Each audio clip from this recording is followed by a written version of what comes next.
नमस्ते, नमस्कार, सलाम, प्रणाम, दंडवत बंदगी। बसंत, छठवें प्रकरण बसंत में भी कुल 12 पद है। बसंत छहों ऋतुओं में श्रेष्ठ मानी जाती है और वनस्पतियों के लिए एक नया उत्साह इसी ऋतु में होता है। दूसरे शब्दों में 18 भार वनस्पतियां इसी समय प्रफुल्लित होती है। इस प्रकरण के द्वारा सतगुरु ने यह बतलाया है कि प्राणियों के लिए तो 12 महीने ही बसंत हैं, अर्थात जन्म मरण का चक्कर तो हर समय लगा रहता है।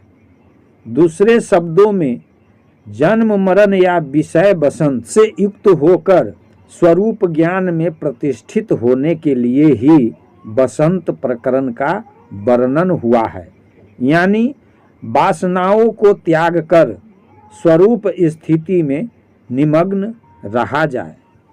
तो आइए सुनते हैं षष्ठम प्रकरण बसंत। इससे पहले आप सभी से अर्जी, निवेदन, विनती, प्रार्थना है कि लाइक कर देंगे, सब्सक्राइब कर देंगे, शेयर कर देंगे, ताकि सभी संत समाज को सुनने के लिए मिले, श्रोता बंधु को सुनने के लिए मिले। तो आइए सुनते हैं बसंत प्रकरण। जाके 12 मास बसंत होए, ताके परमारथ बूझे बिरला कोय। बरसै अग्नि अखंड धार, हरियर भवन 18 भार। पनिया आदर धरनी लोय, पौन गहे कसमलिन होय।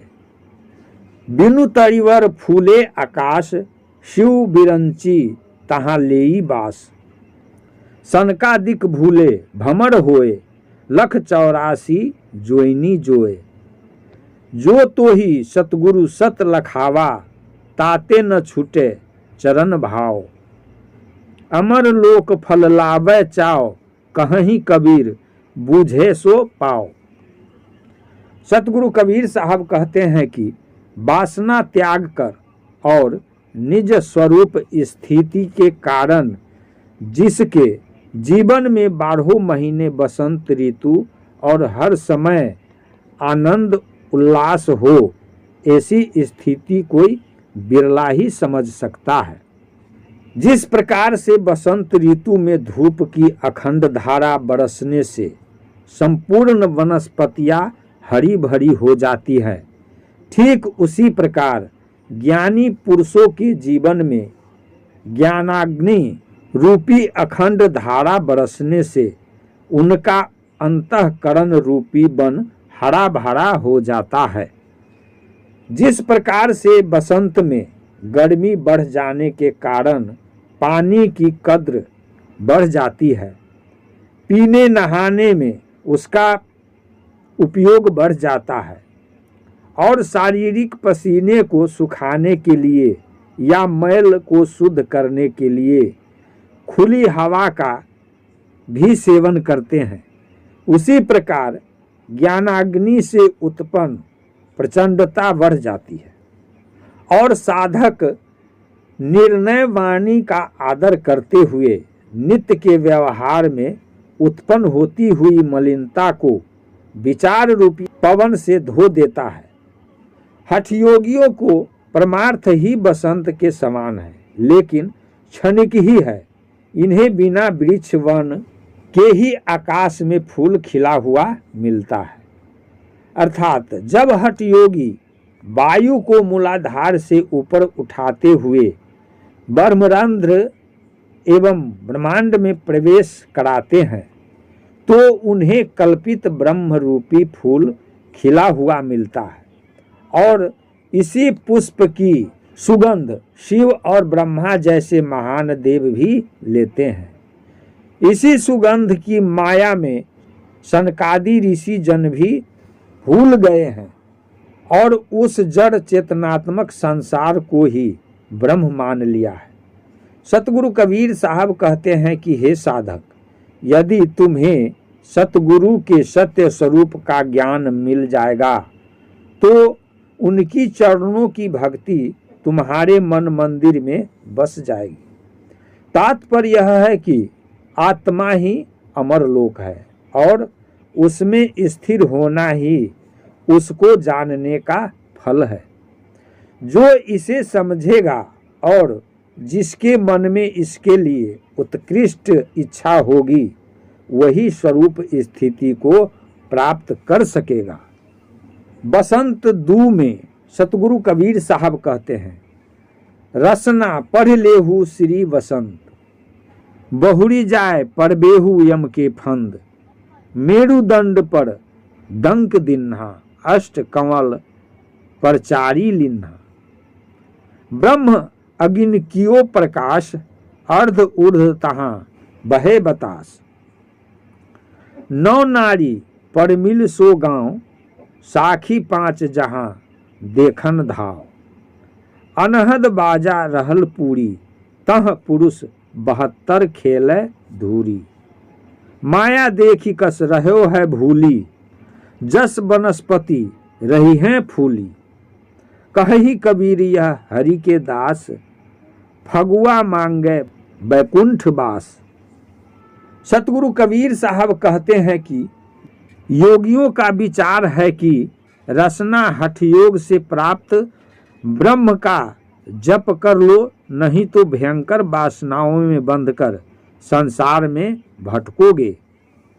योग की प्रशंसा सुनकर योगियों ने मेरुदंड पर अपनी वृत्ति लगाई और मूलाधार से लेकर सभी चक्रों का वेधन करते हुए ऊपर 8वें सुरती कमल में जाकर ज्योति प्रज्वलित कर दी।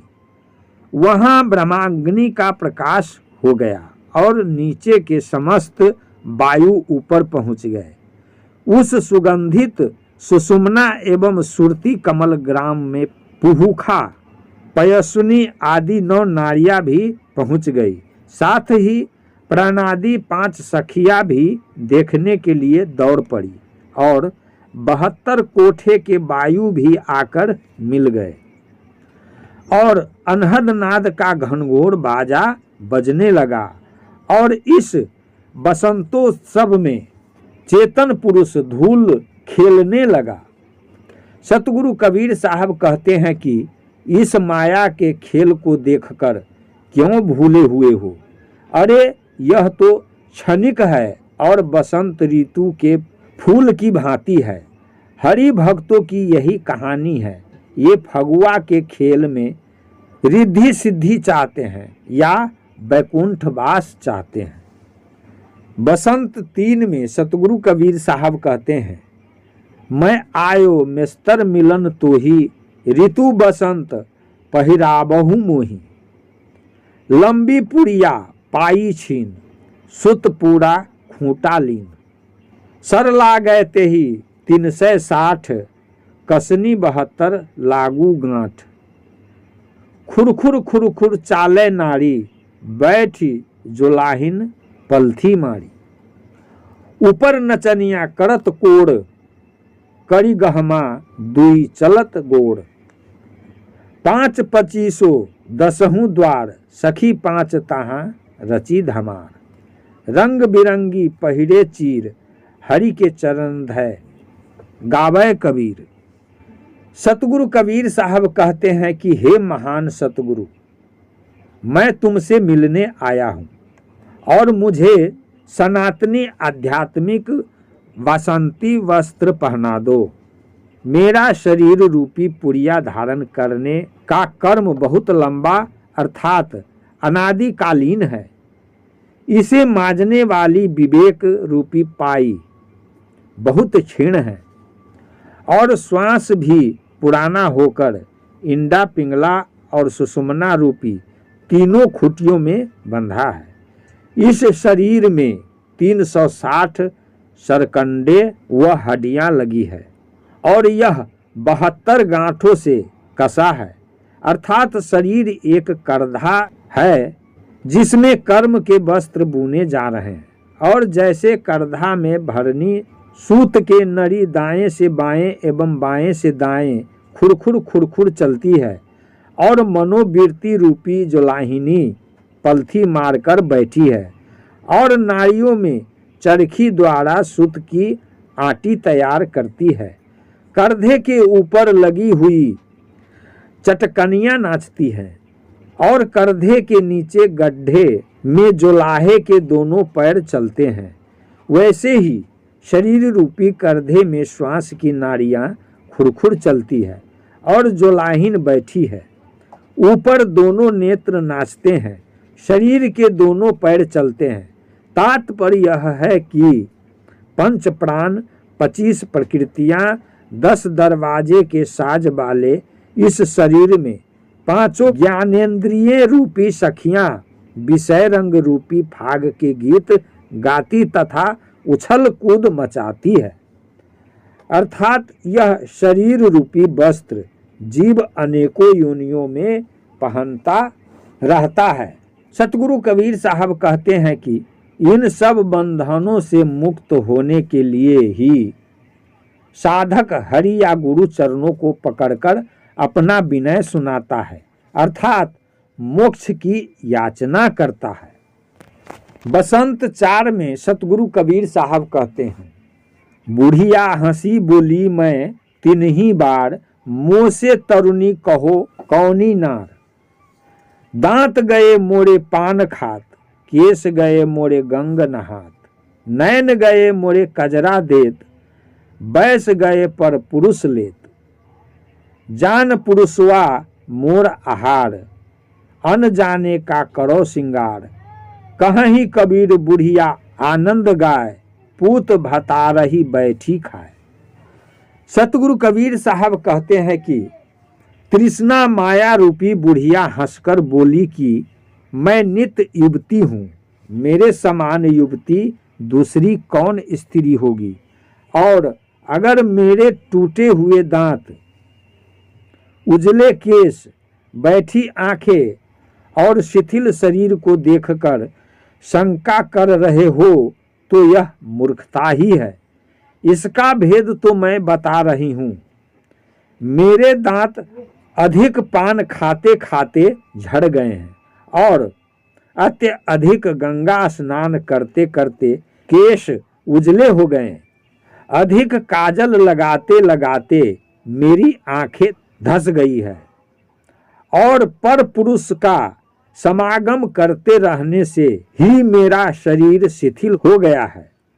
परंतु फिर भी मैं नित्य युवती हूँ।